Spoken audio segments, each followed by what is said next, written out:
주 예수보다도 귀한 것은 없네. 이 세상 부귀와 바꿀 수 없네. 죽을 내 대신 돌아가신 그 놀라운 사랑 잊지 못해. 세상 즐거움 다 버리고 세상 자랑 다 버렸네. 주 예수보다도 귀한 것은 없네. 예수밖에는 없네. 3절 주 예수보다도 귀한 것은 없네. 이 세상 행복과 바꿀 수 없네. 유혹과 핍박이 몰려와도 주 섬기는 내 맘 변치 못해. 세상 즐거움 다 버리고 세상 자랑 다 버렸네. 주 예수보다도 귀한 것은 없네.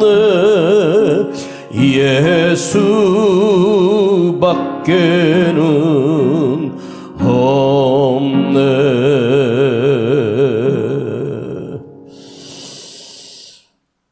주님, 오늘도 추워지는 가을 계절 속에 수요일 밤에 우리를 불러주심을 감사드립니다. 오늘도 아버지 앞에 나와 예배드리며 말씀을 듣기 원합니다. 진리의 말씀이 선포되게 하시고 생명의 말씀이 선포될 수 있도록 우리를 주장하시고 진리의 말씀이 우리 심령에 들려지고 심겨지게 하시고 거룩한 믿음이 되게 하시고 그 믿음으로 인하여 우리가 영원한 생명을 얻는 구원에 이르도록 우리의 믿음을 지켜가는 이 마지막 시대를 살아가는 거룩한 성도들 되게 하여 주옵소서. 우리 구주 예수 그리스도의 이름으로 간절히 기도하옵나이다. 아멘. 자, 우리 요한복음 20장 30절과 31절입니다.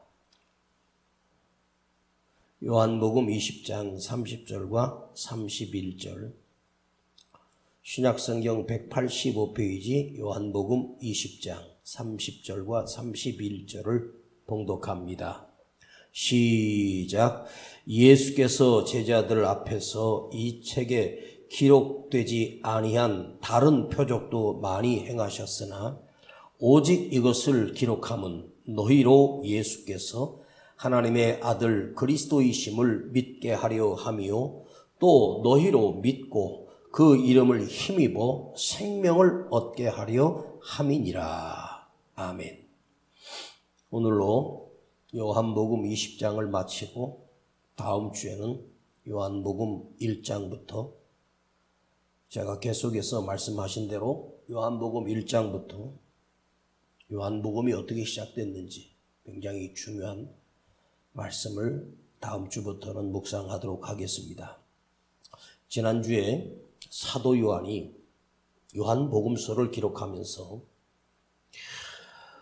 주님께서 행하셨던 모든 표적과 기적과 이사, 그 행적을 요한복음은 다 기록한 것이 아니에요.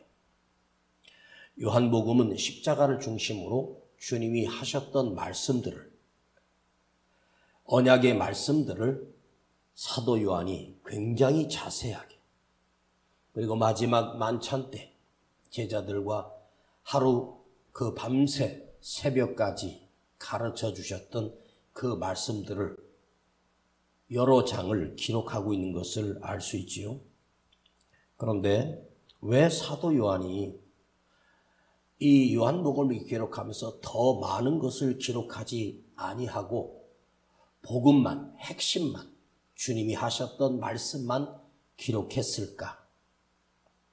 세상의 위인들은 그가 죽으면 그의 기념품이나 그가 썼던 장갑이나 그가 탔던 수레, 자전거, 그가 썼던 안경, 이것들을 수집해서 박물관을 만들고 기념관을 만드는데, 사도 요한은 주님의 복음을 기록하면서 그런 것들을 준비하거나 상세하게 다 기록할 필요가 없었습니다. 왜 사도 요한은 주님이 하셨던 말씀을, 복음만을 이 복음서에 기록했느냐 하는 것입니다. 그것은 예수님은 사람처럼 죽음으로 끝나 그가 위대한 삶을 살고 업적을 남겨서 예수님은 사도 요한 안에 위인이 아니었습니다. 위인이 된다는 말은 그 사람이 죽어야 그 사람이 위인이 되는 거예요. 사도 요한 안에는 자기 안에 주님은 살아계신 하나님이셨기 때문에 그런 것을 모을 필요도 없고 모두 다 기록할 필요가 없습니다. 이 성경을 만들고 이 성경을 기록함으로 인해서 오늘 저와 여러분에게 예수 그리스도가 사도 요한 마음속에 살아있는 주님처럼 우리 안에도 죽은 예수님이 아니라 살아있는 예수님이 우리 안에 계시도록 하기 위하여 이 복음서를 표적이나 기사와 자랑거리들을 기록하지 않았습니다. 내가 이것을 기록함은 아마 사도 요한은 이 복음서를 기록하기 위해서 양가죽을 말리고 그 양가죽을 거기다가 글, 펜으로 그 당시에 기록했던 먹물이라든가 아니면 숯덩어리를 녹여서 그것을 쓰면 그 기록이 오랫동안 보존되지 않아요. 한 7, 8년 정도 되면 그대로 두면 다 날아가 버리고 가죽도 다 비틀어져서 허물어지고 부스러지게 마련입니다. 그러니까 이걸 기록하려면 양피 가죽이 수십 장이 아닙니다. 최소한도 1000장 가까이 그것을 말리고 가죽으로 해서 책으로 엮어서 이걸 기록하려면 준비하는 기간만 해도 몇 년 이상 걸리고 기록하는 기간도 몇 년 이상 걸리는 것이 틀림이 없습니다. 그런데 사도 요한이 이것을 기록함은, 내가 이 성경을 기록하게 된 이유는, 내가 기록할 수밖에 없었던 이유는, 기록해야만 하는 이유는 자의로, 내 마음으로, 내 생각으로, 내 결심으로 기록된 것이 아니라는 거죠. 기록함은이라고 하는 것은 수동태예요. 누가 붙들었기 때문이다. 나를 누군가가 붙들었다. 주님이 나를 붙드셨다. 성령님이 강하게 나를 붙드셨다. 내 힘으로 기록할 수 있는 게 아니었다. 성령께서 나를 붙드시고 강력하게 조명해 주셨다. 요한복음은 주님이 승천하신 이후에 대략 4, 50년 뒤입니다. 정확한 기록 연도는 알 수 없지만 반모섬에 끌려가기 전에 사도 요한이 기록했을 거라는 그러한 역사가 있습니다. 반모섬에서는 그 섬에 유배됐을 때 사도 요한이 계시록을 쓴 거예요. 그러니까 성령께서 나를 붙들어서 이 말씀을 쓰도록 성령이 강력하게 나를 붙들어 쓰셨다. 4, 50년 전에 일어났던 일, 자기 평생에 기억날 수 있고 예수님이 기억날 수 있지만 주님이 하셨던 말씀들은 사람이 아무리 기억력이 좋아도 40년 전에 나눴던 얘기를 토시 하나 틀리지 않고 그대로 기록할 수 있겠습니까? 예수님이 하셨던 그 말씀은 사람들이 쓰는 말씀이 아니라 복음의 말씀이기 때문에 사람의 머리로 이해할 수 있는 말씀이 아니에요. 이걸 복음으로 기록할 수 있었던 것은 강력한 성령께서 한자 한자를 적을 때마다 성령께서 불러주신 거예요. 주님이 불러주신 거예요. 4, 50년 전을 누가 기억하겠어요? 4, 5일 전에 내가 누구 만나서 무슨 얘기했는지도 기억 안 나는 게 인간이지 않습니까? 그리고 사도 요한이 이걸 기록했을 때 그 나이는 90세가 넘은 백발노인입니다. 90세가 넘은 백발노인이 아무리 기억력이 좋아도 50년 전의 일이 생각나겠습니까? 불가능합니다. 절대 불가능합니다. 그리고 사도 요한이 겨우 헬라어를 쓸 정도의 헬라의 알파벳 정도 알고 겨우 글을 쓰는 정도의 수준으로 그야말로 우리 학문으로 국민학교 한 3학년 정도 다닌 수준. 그러면 그가 문장을 쓰거나 글을 쓰거나 어떤 어휘력이라든가 글을 쓸 수 있는 교육을 사도 요한이 당시에 그런 교육을 한 번도 받아본 적이 없습니다. 저는 학교 다닐 때 일기장을 써야 하고 무슨 장문을 써야 되고 시를 써서 제출하고 또 수필을 써서 제출하라고 하는 국어 선생님의 숙제를 억지로 했던 적이 있습니다.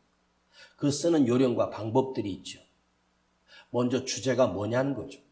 그 주제를 놓고 그 주제를 어떻게 시작할 것이냐 하는 거예요. 설교도 마찬가지입니다. 설교에 논리가 빠지면 그야말로 억지 주장이 되는 거예요. 하나님의 말씀은 깊은 논리가 있습니다. 그 원리와 원칙은 절대로 변하지 않는 진리가 있습니다.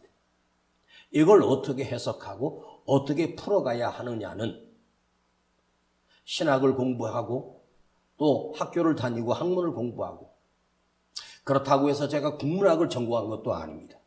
제가 글을 잘 쓰는 사람도 아닙니다. 그런데 이 진리의 말씀은 주님께서 붙들어 주시지 아니하면 절대로 풀어낼 수 없는 그야말로 진리의 사람만이 알아들을 수 있고 진리의 사람만이 그 말씀에 응답할 수 있다는 말이에요. 저와 여러분이 믿음의 사람, 진리의 사람이어서 이 진리의 말씀이 들려지고 깨달아지고 여러분 가슴에 새겨지는 귀한 은혜가 있기를 축복합니다. 오늘 21장까지 하고 싶은데 21장은 제가 은퇴를 앞두고 21장을 여러분과 나누려고 하는 게 제 소원입니다. 그래서 21장을 꼭 남겨둔 이유가 21장을 끝냄으로 인해서 제가 이제 다 끝났다 해해지지 않기 위해서 21장을 남겨놓은 것입니다. 굳이 하라고 하면 제가 할 수 있습니다. 21장을 남겨놓는 이유는 제가 성경을 다 완성할 수 없다는 사실을 알고 다시 처음으로 돌아가 예전에 보지 못했던 요한복음의 그 깊이를 더 깊이 우리가 깨달을 수 있으면 좋겠다 하는 마음입니다. 자, 오늘 우리가 묵상할 말씀은 마지막 절 31절입니다. 31절을 한번 더 보십시다. 시작.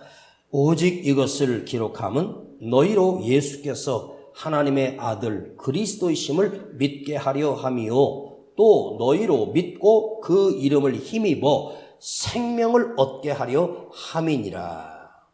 사도 요한이 이 복음서를 기록하게 된 이유가 예수의 이름을 힘입어 생명을 얻게 하기 위하여, 영원한 생명을 얻게 하기 위하여 이 펜을 들고 그 놀라운 준비를 한 거고 이걸 썼고 주님께서 그가 썼던 이 요한복음서를 보존해 주시고 누군가를 통해서 다시 필사하고 필사해서 우리 손에 들려지게 하신 하나님의 신비한 역사가 있습니다.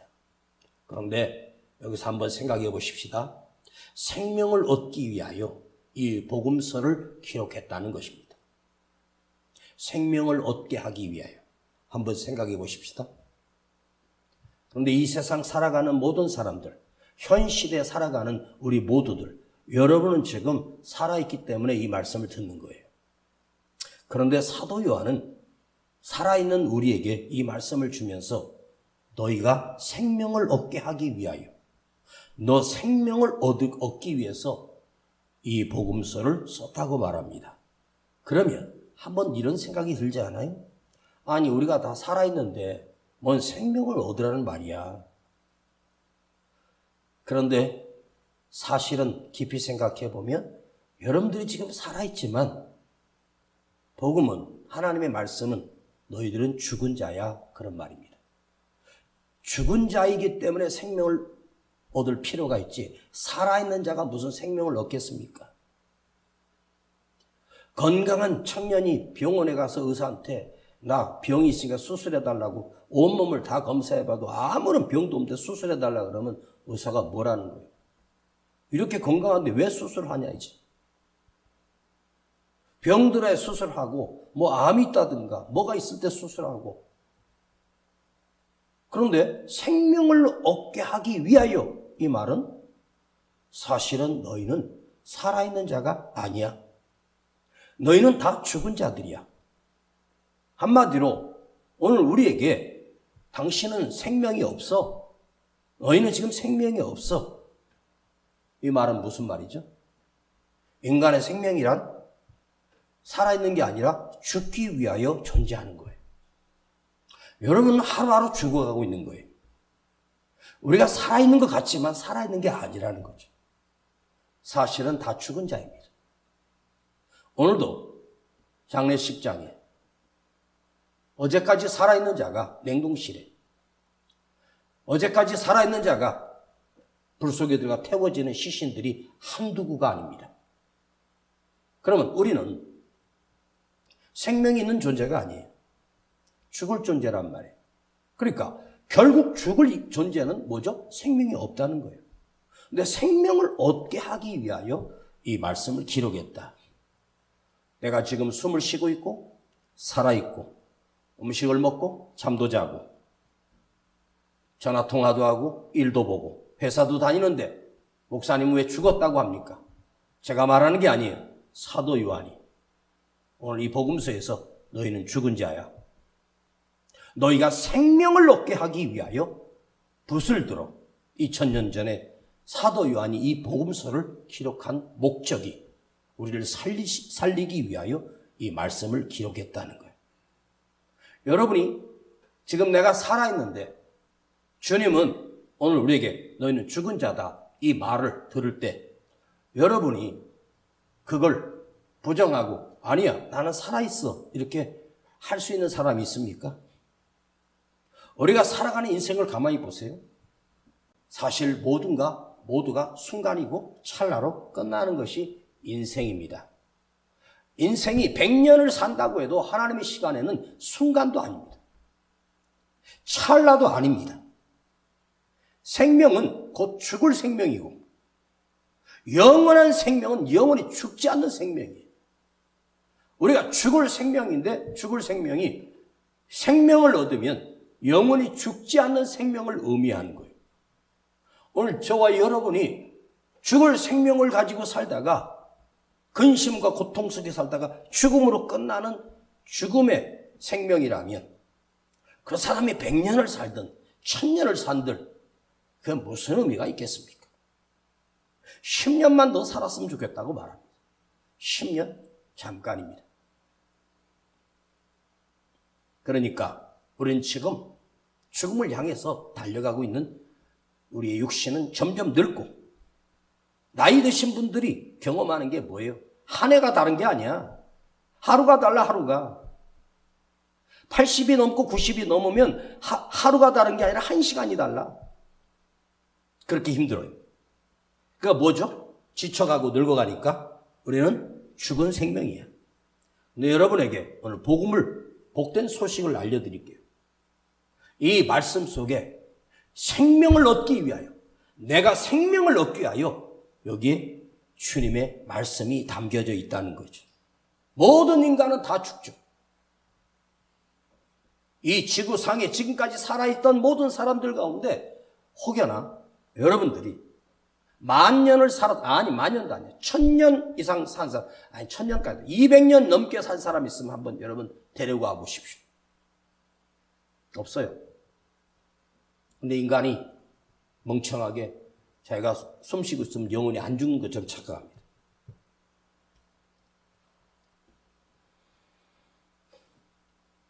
얼마 전에 우리 성도들 가운데 같이 예배드리던 분들이 지금 없는 사람이 한두 명입니까?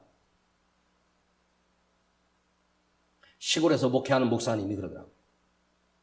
1년에 자기 장례식을 28번을 한대요. 처음에 왔을 때 그렇게 많던 성도들이 늘어나진 않고 점점 장례식만 치르다가 16년 동안 그 교회, 시골에서 교회에서 장례식을 치르고 올해 치를 장례식도 예정한 장례식이 한 25번 된답니다.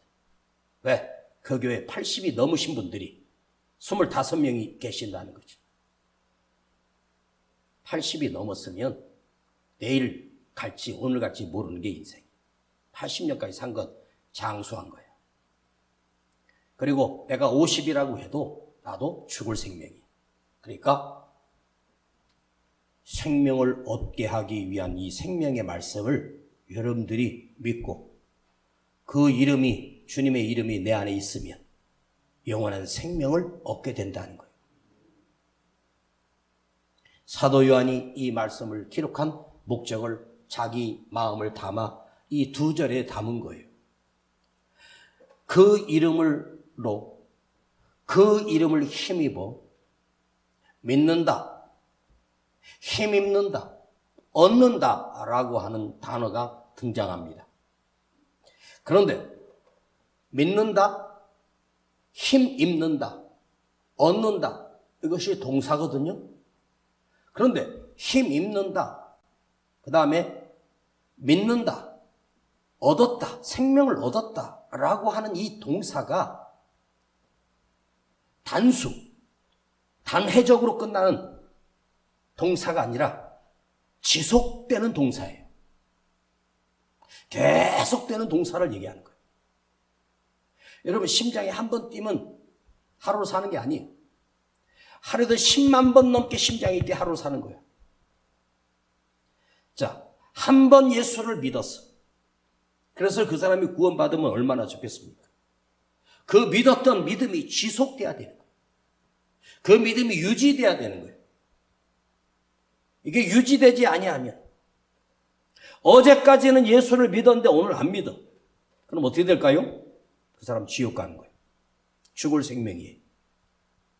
그러니까 내가 언제 갈지 모르니까 우리는 믿음을 지키기 위하여 생명을 걸어야 되는 거예요. 사도 바울이 그 마지막 편지에 뭐라 그래요? 나의 달려갈 길을 다 가고 수많은 핍박과 위기와 죽음의 위기를 넘기고 수많은 교회를 세우고 그런데 마지막에 내 믿음을 지켰으니 이제 이후로는 주님 앞에 서서 영광의 면류관이 예비되어 있다고 확신합니다. 바울이 뭐예요? 자기 그 주를 위해서 생명을 걸고 복음을 전했던 이유는 교회를 세우기 위함이 아니었어요. 다른 사람들에게 생명을 얻게 하기 위함이 아니었어요. 내 믿음 지키기 위하여. 내 믿음을 지켰다고 말하는 것. 내 믿음이 살아있기 때문에 복음을 전하지 않을 수가 없었어. 그러니까 순간적으로 찰나적으로 감동이 되고 예수를 믿고 세례받는 사람 많아요. 군대 훈련소 가면요 1000명, 2000명씩 세례를 받아요. 걔들이 군 생활하면서 처음에 세례받고 교회 한두 번 나오다가 안 나가요. 그런 애들 많습니다. 어렸을 때 교회 나가서 예수를 믿고 세례받은 애들이 안 다니는 애들이 얼마나 많아요. 그럼 옛날에 그 믿음을 보고 구원받는 게 아니고 지금의 믿음이에요. 그러니까 여러분은 오늘 이 밤에 이 말씀을 잘 들으셔야 돼요. 내가 옛날에 한번 좋았던 믿음이 아니야. 옛날에 내가 솔직히 좀 엉터리였어. 근데 지금 믿음이 참 믿음이 되면 오늘 밤 내가 떠나도 여러분 안에 그 생명이 있기 때문에 우리는 죽음으로 끝나는 존재가 아니라 주님 앞에 다시 살게 하고 하나님 앞에 서게 되는 이 놀라운 영원한 생명을 얻는 구원이 내 삶에 이루어진다는 거죠. 그러니까 이게 동사가 뭐냐? 단회적인 게 아니라 지속적이 되는 거예요. 이게 끝까지 지켜야 된다는 거예요. 40년, 50년을 목회한 목사님이 은퇴를 하는데 그 은퇴식에 화려하고 자기가 48년을 목회를 했다라고 하는, 그리고 성도들 앞에서 그 은퇴 예배를 드리는데 영광의 자리죠. 48년을 목회했으니 얼마나 훌륭합니까? 근데 48년을 목회하고 은퇴하고 그 목사가 자기 믿음을 지켜가야 돼요. 근데요, 목사는요, 자기 믿음 지키기가 가장 어려운 자리가 목사예요. 왜? 남한테 가르치기만 했지. 잘 가르치면 자기가 믿음 좋은 줄 착각을 한단 말이에요. 그리고 은퇴하고 변질돼 버리고, 그리고 죽었어.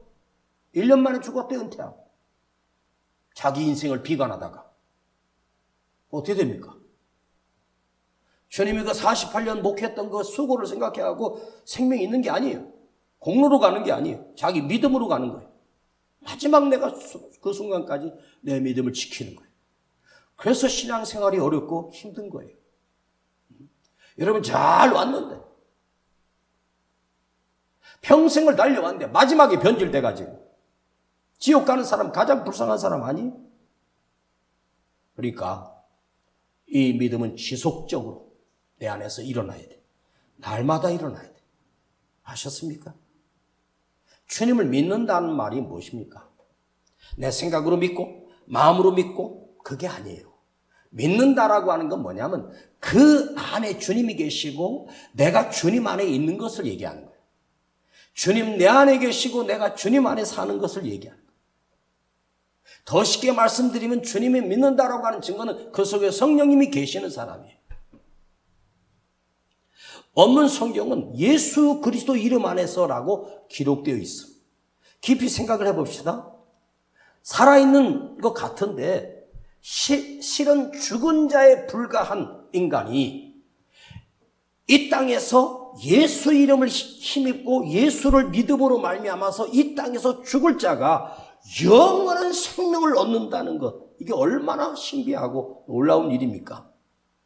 그것은 내 안에 주님이 계시고 내가 주님 안에 사는 길, 이것이 순간적으로만 있는 것이 아니라 지속적으로 계속되는 믿음이에요. 제자 빌립이 어느 날 주님에게 가슴에 묻어두었던 질문을 해요. 예수님, 하나님을 좀 보여주세요. 그랬더니 주님이, 빌립아, 내가 지금 너와 함께하고 있지 않니? 그런데 너는 알지 못하느냐? 나를 보았거늘 나를 본 자는 하나님을 보았고 어찌하여 너는 아버지를 나에게 보이라 하느냐? 내가 아버지 안에 있고 아버지가 내 안에 있는데 하나님과 아들 예수님 한 분이에요. 나를 보았으면서도 하나님 보여달라나? 여러분, 주님과 하나님이 한 분이에요. 성령님이 한 분이에요. 주님이 어떻게 우리를 구원해낼 수 있을까? 하나님께서 우리를 구원하시기 위해서 절대로 구원할 길이 없는데 하나님께서 그야말로 우리를 너무 사랑하셔서 버릴 수 없어서 당신이 이 땅에 몸을 입고 친히 오셨어요. 이 땅에 오신 하나님이 바로 예수님이란 말이에요. 여러분, 인간이 믿는 어떤 잡신에는요, 자기들이 믿는 그 신의 대상이요, 일부러 그 사람들은 그 신과 자기 사이의 격리를 멀리 합니다. 저 높고 높은 우주에 계신, 우리는 착각을 해, 저 높고 높은 하늘에 계신 하나님이 아니에요. 지금 말씀으로 우리와 함께 하시고 계셔요. 하나님은 높으신 곳에 저 우주를 넘어서 잡신들이 자기들 신이 일부러 멀리하고 그래야 그분이 경외롭고 위대하다고 착각하고 더 위험이 넘친다고 생각해. 그런데 하나님은 그 높고 높은 그 자리에서 그것을 버리시고 이 땅에 내려오셔서 우리의 몸을 입으시고 우리와 함께 사셨고 우리 죄를 구속하시기 위하여 십자가에 하나님이 죽으신 거예요. 이건 엄청난 일입니다. 타종교의 신들은요, 존재하지도 않으면서 마치 상상 속에 있는 것처럼 인간이 아무리 그 신을 불러본들 그가 다가와 주겠습니까? 함께 해주겠습니까? 뭐 능력이 있겠습니까? 절대 그런 능력이 없잖아요. 존재도 하지도 않는 신이에요. 그러나 우리 하나님은 이 우주 만물을 만드신 신이 만드신 조물주예요. 나를 만드신 분이란 말이에요. 근데 그분이 이 땅에 오셨고 그리고 감히 우리 인간이 그 하나님을 뭐라고 불러요? 형님이라고 불러요? 아저씨라고 불러요? 삼촌이라고 불러요? 네? 아버지라고 부르잖아요. 아버지라고 불러요. 여러분, 하나님 부르는 것도 맞는 말이에요. 근데 우리 하나님은 하나님 불러도 기뻐하시지만 우리 하나님은요, 답답하다. 내가 네 아빠야. 내가 네 애비야. 내가 너를 낳았어. 내가 너를 위해서 죽었어. 그런데 하나님 불러요? 아버지라고 불러야죠. 나의 아버지 하나님인데. 자, 제 아들들이 있습니다. 다 커서 결혼해서 다 분가해서 삽니다. 핏줄로 내 자식이 맞아요. 애비 입장으로서 그 자식들이 잘 되길 바라겠죠? 성공하길 바라겠죠? 예수 잘 믿고 구원받기를 바라겠죠? 그런데 그 자식들과 애비의 사이가, 그 관계가 얼마 동안 지속될까요? 아버지와 아들 관계가 100년 갑니까? 1000년 갑니까? 에? 기껏 하면 50년 갈 거야. 응? 그렇죠? 보통 5, 60년. 그 관계는 애비가 죽는 순간 끝나는 거예요. 육신의 핏줄은 살아있을 때만 존재하지 죽으면 끝난 거예요. 우리 두 아들은 할아버지를 본 적도 없어요. 사진만 내가 한번 보여줬어요. 걔들 기억 속에는 할아버지가 없어요.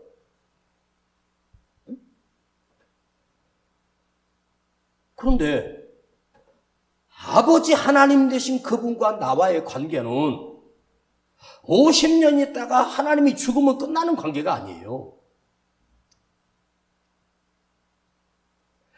인간이 자식을 낳을 때, 그 인간이 자식을 낳을 때 자기의 그 생명 씨가 그 엄마의 자궁 속에 들어가 잉태돼가지고 태어난 거예요. 자기 핏줄이라고 생각해요.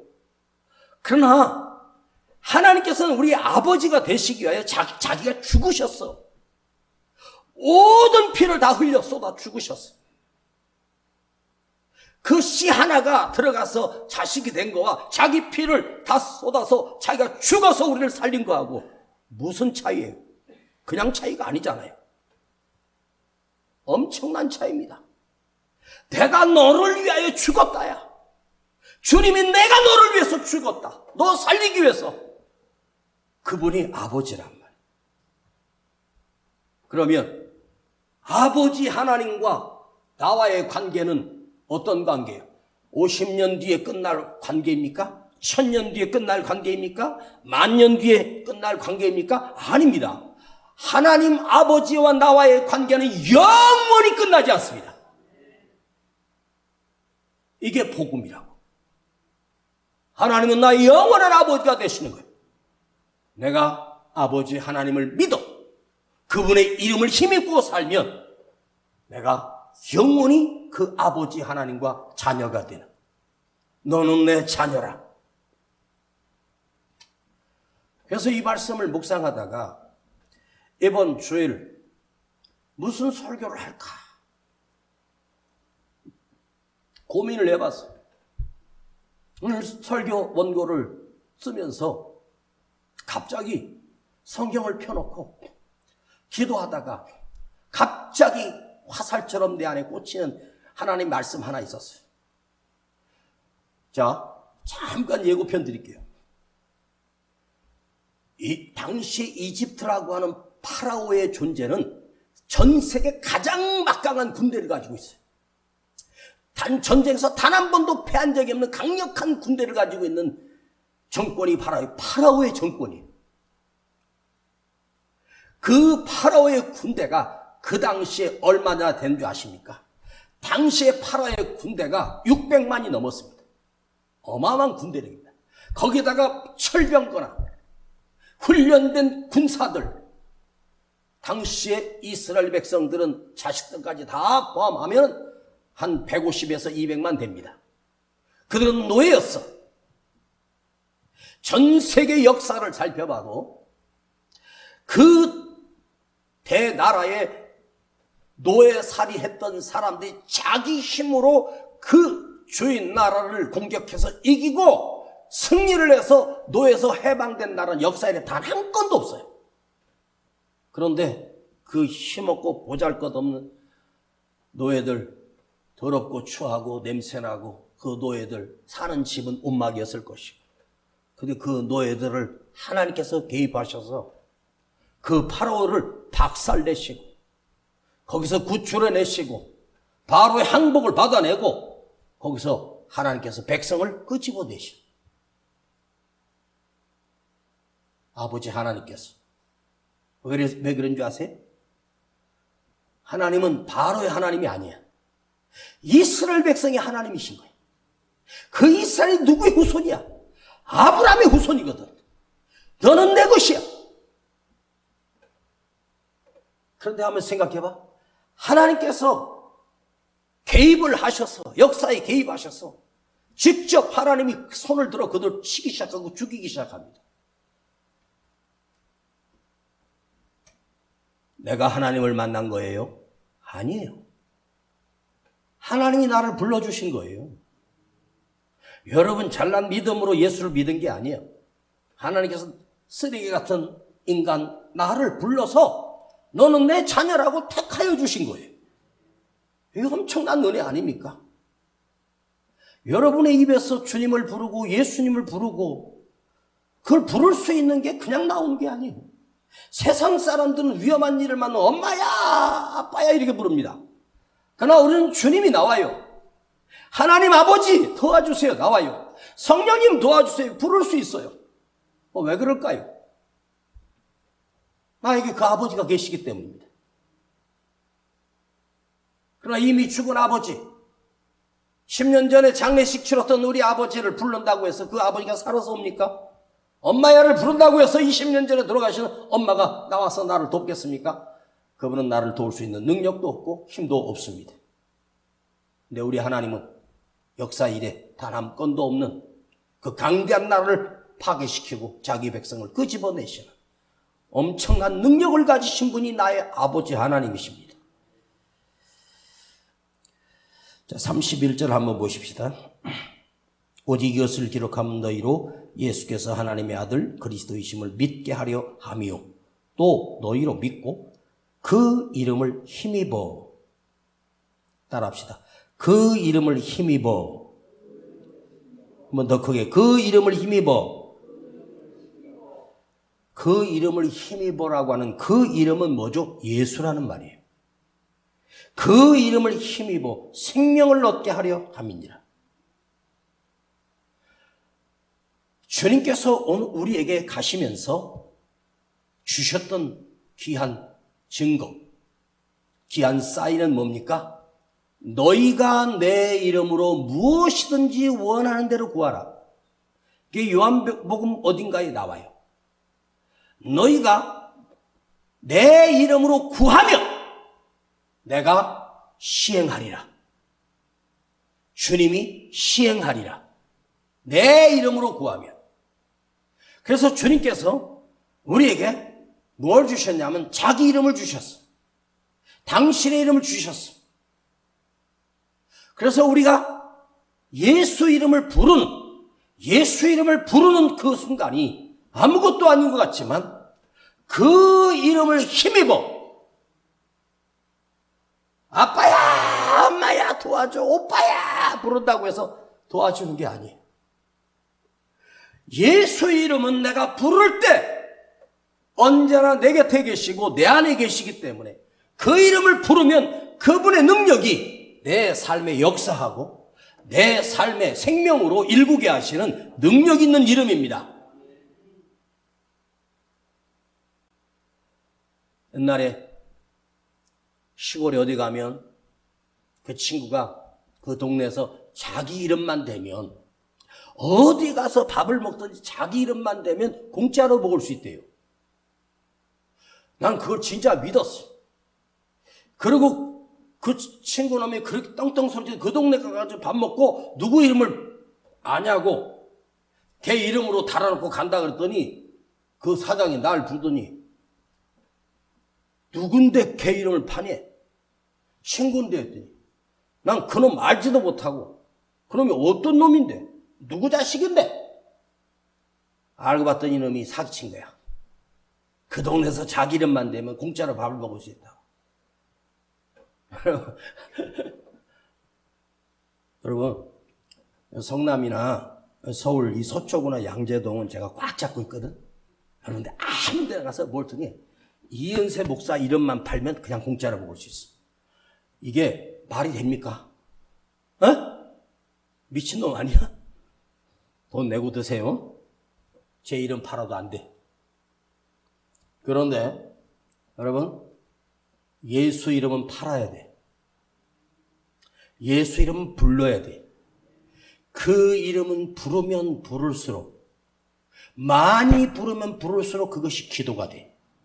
예수 이름을 내 삶에서 부른다는 건 여러분의 삶을 더 거룩하게 만들고 능력 있게 만들고 위험에 빠져 있어도 상관없어. 여러분 어디가 아프면 여러분이 누구한테 기도해달라고 하지 말고 예수 이름을 부르면서 치료해달라고 한번 해봐. 성령님 도와주세요 한번 해보셔. 그 이름을 힘입어. 예수 그리스도의 힘은 어떤 힘을 갖고 있습니까? 우리 대한민국의 대통령의 힘입니까?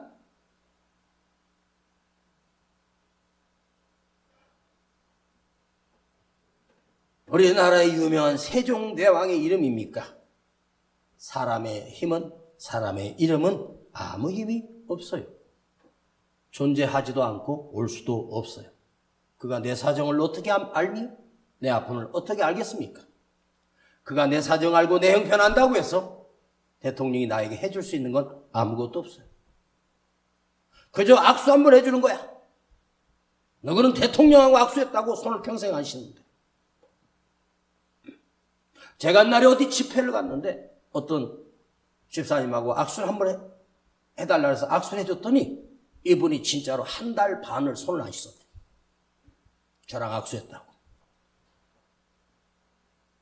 한 달 반 뒤에 거기 집회를 또 갔는데 손에다가 장갑을 끼고 붕대를 감아가지고 다니더라고.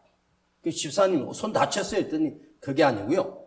그때 목사님하고 악수한 것 때문에 한 손으로만 왼손으로만 설거지하고 왼손으로만 밥하고 한 손은 그대로 안수고 있대.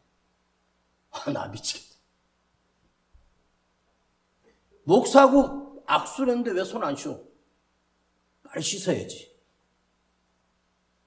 사람이 잡아주는 건 아무 능력이 없어요. 그 이름을 힘입어라고 하는 말은 잘 들으세요. 예수의 이름 안에 그분이 하나님이시고 그분이 능력이시고 현존하시고 내 곁에 계시고 나와 함께 하시는 모든 것을 가능케 하시고 불가능한 것이 없으신 분이 바로 예수 이름이에요. 누구 이름 팔아먹고 다니고 누구 이름으로 여러분 하겠습니까? 근데 그 힘은 대통령의 힘이 아닙니다. 우리나라의 최고 부자의 힘이 아닙니다. 사람의 힘은 죽이는 힘이지만 하나님의 힘은 살리는 힘입니다. 우리가 상상할 수 없는 모든 능력을 가지신 분입니다. 그 자리에서 마른 뼈를 사람으로 세워 움직이게 하시는 분이 하나님이십니다. 죽은 자를 그대로 일어나게 하시는 분이 하나님이십니다. 내 안에 주님이, 그분이 내 안에 주인 되시는 거예요. 그분은 바로 생명의 창조자요, 생명의 주인이십니다. 그래서 우리를 구원할 수 있습니다. 오늘 여러분에게 세상의 힘으로, 자기 지식의 힘으로, 모아놓은 재산의 힘으로 살아가는 어리석은 자가 되지 않고 여러분 안에 예수의 이름의 힘으로 살아가는 진정한 영원한 생명을 얻는 자가 되기를 원합니다. 사도 요한이 이 복음서를 쓴 이유는 너희로 생명을 얻게 하기 위하여. 그러니까 우리는 사실 죽은 자입니다. 예수의 이름을 힘입으면 여러분이 죽은 자이지만 죽은 자로 끝나지 않고 영원한 생명을 얻는 자로 된다는 사실, 평생을 기억하시기를 간절히 원합니다. 주님 감사드립니다. 이 말씀을 우리에게 주신 이유가 영원한 생명을 얻게 하기 위하여 주신 하나님의 말씀임을 우리가 믿게 하시고 깨닫게 하시고 알게 해주심을 감사드립니다. 주여, 우리 안에, 내 가슴 안에, 내 심령 안에 주님과 동행하게 하시고 날마다 주님의 이름을 부르는, 예수의 이름을 힘입는 능력의 사람으로 우리가 살아가게 하여 주옵소서. 이 시간 좌절하고 낙심한 자가 있습니까? 주님의 이름을 부르는 입술 되게 하시고 날마다 주님을 부르는 능력 있는 삶을 살게 하시고 영원한 생명을 얻는 구원받은 자로 살게 하여 주옵소서. 예수님의 이름으로 기도하옵나이다. 아멘. 주 예수보다도 귀한 것은 없네. 이 세상 부귀와 바꿀 수 없네. 영축을 내 대신 돌아가신 그 놀라운 사랑 잊지 못해. 세상 즐거움 다 버리고 세상 자랑 다 버렸네. 주 예수보다도 귀한 분은 없네. 예수밖에는 없네. 주여, 내 평생에 예수 이름의 능력을 힘있게 하시고 예수 이름을 부르는 자가 되게 하시고 이 믿음을 지켜가게 하시고 어떤 순간이라도 이 믿음을 바꾸지 않는 진정한 믿음으로 살아가겠습니다. 주여, 내 입에서 주님의 이름이 날마다 힘입어지게 하시고 내 삶이 예수의 이름을 힘입어 사는 존재가 되게 하옵소서. 주의 이름을 부르는 자는 죽지 않고 생명을 얻고 그 소굴에서 빠져나오고 병마에서 빠져나오며 살게 됨을 믿습니다. 오늘 여러분의 입술에 주님의 이름이 날마다 불려지기를 원합니다. 그것은 기도입니다. 걸어가면서도 예수 이름을 부르겠습니다. 주여 부르고 기도합니다. 주여.